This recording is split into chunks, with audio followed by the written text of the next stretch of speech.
Ernakulam Kalamassery medical കോളേജിൽ ചികിത്സയ്ക്കെത്തിയ യുവതിക്ക് മരുന്ന് മാറി നൽകി. കളമശ്ശേരി സ്വദേശി അനാമിക ഡോക്ടർക്കും എക്സ്റേ വിഭാഗത്തിനുമെതിരെ പോലീസ് പരാതി നൽകി. എക്സ്റേ റിപ്പോർട്ട് പരിശോധിച്ചപ്പോൾ മറ്റൊരാളുടേതാണെന്ന് മനസ്സിലായി. നടുവേദനയ്ക്കും കാലുവേദനയ്ക്കുമാണ് യുവതി ചികിത്സ തേടിയത്. നാമി ദിനേശ് വിവരങ്ങളുമായി ചേരുന്നു. നാമി, ഈ കളമശ്ശേരി മെഡിക്കൽ കോളേജിന്റെ ഭാഗത്തു നിന്നുണ്ടായത് ഗുരുതര അനാസ്ഥയാണ്. എന്താണ് ഇതിനൊക്കെ മറുപടി പറയുന്നത് അധികൃതർ?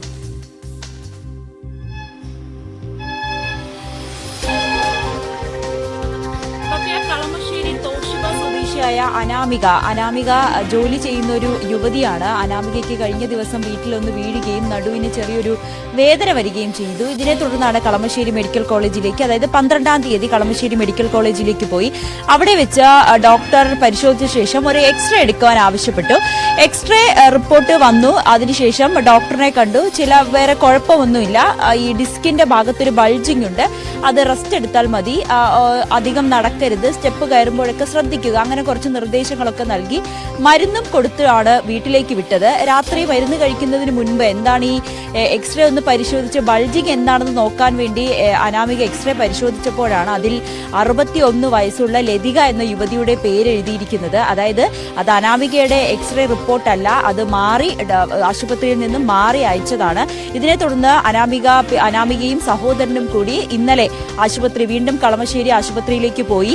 അവിടെ ചെന്ന് അപ്പോഴും അനാമികയ്ക്ക് വേദന കുറവില്ലായിരുന്നു. അവിടെ ചെന്ന് സൂപ്രണ്ടിനെ കണ്ട് കാര്യം അറിയിച്ചു. അപ്പോൾ സൂപ്രണ്ട് ഇത് സമ്മതിക്കുകയും ചെയ്തു. ഞങ്ങൾക്കൊരു തെറ്റ് പറ്റിയതാണ്, തിരക്കിനിടയിൽ ഈ എക്സ്റേ റിപ്പോർട്ട് മാറിപ്പോയതാണെന്നുള്ളൊരു നിസ്സാരമായിട്ടുള്ളൊരു മറുപടിയാണ് സൂപ്രണ്ടിന്റെ ഭാഗത്തു നിന്നും ഉണ്ടായത്. അതിനുശേഷം അനാമികയോട് പറഞ്ഞു, മറ്റ് പ്രശ്നങ്ങളൊന്നും ഉണ്ടാക്കരുത്, ഞങ്ങൾ എക്സ്റേ എടുത്ത് വേണ്ട രീതിയിലുള്ള ചികിത്സ നൽകാമെന്ന് പറഞ്ഞു.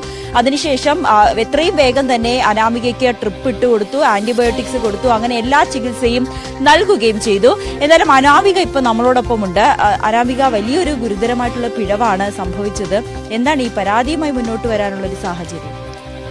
ഞാൻ പറഞ്ഞല്ലോ, കഴിഞ്ഞ ദിവസം എനിക്ക് മാറി കിട്ടിയത് മറ്റൊരു എന്നേക്കാളും ഇരട്ടിയോളം പ്രായമുള്ള ഒരാളുടെ റിപ്പോർട്ടാണ്. ആ റിപ്പോർട്ട് വെച്ചിട്ടാണ് എനിക്കൊരു മെഡിസിൻ തന്നത്.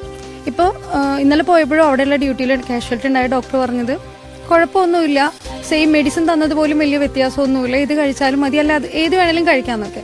അത് എൻ്റെ ഭാഗം, എനിക്ക് കുഴപ്പമുണ്ടാവില്ല. അപ്പോൾ എൻ്റെ റിപ്പോർട്ട് എവിടെ പോയി? അത് മറ്റു ആൾക്കാർക്കും കിട്ടിയിട്ടുണ്ടാവുക. സ്വാഭാവികമായി അങ്ങനെയാണല്ലോ സംഭവിക്കുക. അപ്പോൾ ഒരുപക്ഷെ ഒരു ഗുരുതരമായിട്ടുള്ള ഒരു ബുദ്ധിമുട്ടോ പരിക്കോ ഉള്ള ഒരാൾക്കാണ് അത് കിട്ടിയെങ്കിൽ ഇവരിന്ന് നിസ്സാരമായിട്ടല്ലേ അത് നോക്കുകയുള്ളൂ. എന്നിട്ട് എനിക്ക് തന്ന പോലെ കുറച്ച് പെയിൻ കില്ലറോ അല്ലെങ്കിൽ എന്തെങ്കിലും നിസ്സാരമായിട്ടുള്ള ഒരു ട്രീറ്റ്മെന്റ് കൊടുക്കും. ഭാവിയിൽ അവർക്കത് എത്രത്തോളം ബുദ്ധിമുട്ടുണ്ടാക്കും. ഇവർ കാണുന്ന ഈ നിസ്സാരമായിട്ടുള്ളൊരു കാര്യം മറ്റൊരാളുടെ ജീവിതത്തിൽ ഒരു വലിയ പ്രശ്നമായിരിക്കും. ഇങ്ങനെയാണോ ഒരു മെഡിക്കൽ ഡിപ്പാർട്ട്മെന്റിലുള്ള ഒരാൾക്കാർ ഇങ്ങനെയാണോ ഹാൻഡിൽ ചെയ്യേണ്ടത്? എന്നെ പോലെയുള്ള ഒരുപാട് സാധാരണക്കാരുടെ ജീവനും ജീവിതവുമാണ് ഇവരുടെ കയ്യിൽ ഏൽപ്പിക്കുന്നത്. ഇപ്പൊ ഡോക്ടർ ഇത് നോക്കി, ഞാനൊരു സാധാരണക്കാരിയാണ്. എനിക്ക് ആ എക്സ്റേ റിപ്പോർട്ട് നോക്കിയപ്പോൾ അതിലുള്ള പേര് കണ്ടപ്പോൾ എനിക്ക് മനസ്സിലായത് എന്റെ പേരല്ലാന്ന്.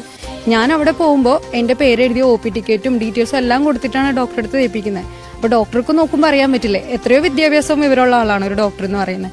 ആൾക്ക് ആ തിരക്കിനിടയ്ക്ക് പോലും ആ പേര് ശ്രദ്ധിക്കാതെ മരുന്ന് പ്രിസ്ക്രൈബ് ചെയ്യാൻ അറിയാന്നുണ്ടെങ്കിൽ എന്ത് വിശ്വസിച്ചിട്ടാ പോകണ്ടേ?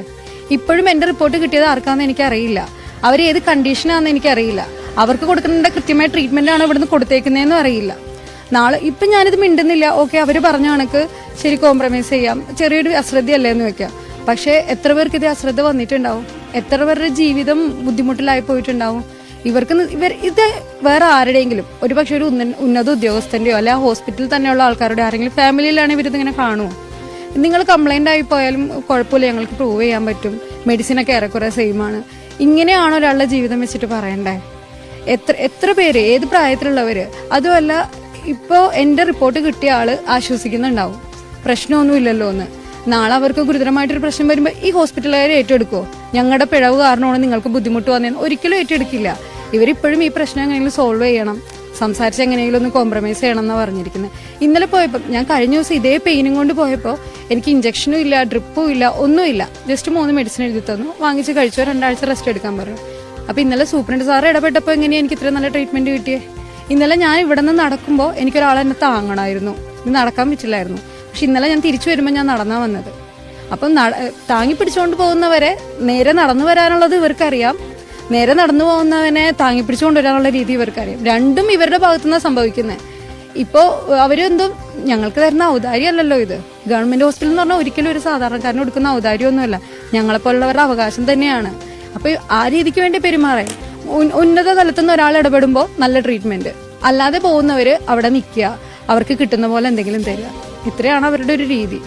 ഭവ്യ, പ്രധാനപ്പെട്ട കാര്യം തന്നെയാണ് അനാമിക പറയുന്നത്. തനിക്ക് തന്റെ റിപ്പോർട്ട് ആർക്കാണ് കൊടുത്തത് അത് തനിക്കറിയണം. കാരണം അത് വലിയ രോഗമുള്ള അല്ലെങ്കിൽ വലിയ പ്രശ്നമുള്ള ഒരു വ്യക്തിയാണെന്നുണ്ടെങ്കിൽ അവർക്ക് ആ റിപ്പോർട്ട് കണ്ട് മറ്റ് പ്രശ്നങ്ങളൊന്നുമില്ല എന്ന് പറഞ്ഞ് ആശ്വസിച്ചിരിക്കും. പക്ഷേ അവരുടെ രോഗം വർദ്ധിച്ചു വരുന്നു, ഈ ഡോക്ടറെ വിശ്വസിച്ച് അല്ലെങ്കിൽ ഈ ആശുപത്രിയെ വിശ്വസിച്ച് അവർ വീട്ടിലിരിക്കേണ്ട സാഹചര്യമല്ലേ. വളരെ ഗുരുതരമായിട്ടുള്ള പിഴവ് തന്നെയാണ്. എന്തായാലും അനാമിക നിയമ പോരാട്ടവുമായി മുന്നോട്ട് പോകാൻ തന്നെയാണ് തീരുമാനിച്ചിരിക്കുന്നത്. ഇതുപോലെ പാവപ്പെട്ടവരെ പറ്റിക്കുന്ന അല്ലെങ്കിൽ നിങ്ങളുടെ ഈ ആശുപത്രി അധികൃതരുടെ ചെറിയൊരു അനാസ്ഥ, അതിന് വില കൊടുക്കേണ്ടി വരുന്നത് നിരവധി പാവങ്ങളാണെന്ന് പറഞ്ഞുകൊണ്ട് തന്നെയാണ് അനാമിക ഈ പരാതിയുമായി മുന്നോട്ട് പോകാനെത്തിയതും. തീർച്ചയായും നവമി, വ്യക്തമാണ്, അതിഗുരുതരമായ ആരോപണമാണ് യുവതി ഇപ്പോൾ ന്യൂസ് 18 ഉന്നയിച്ചിരിക്കുന്നത്. എന്തായാലും ഇവിടെ ചികിത്സ വേണ്ടത് ഡോക്ടർക്കും അവിടുത്തെ അധികൃതർക്കുമാണ്.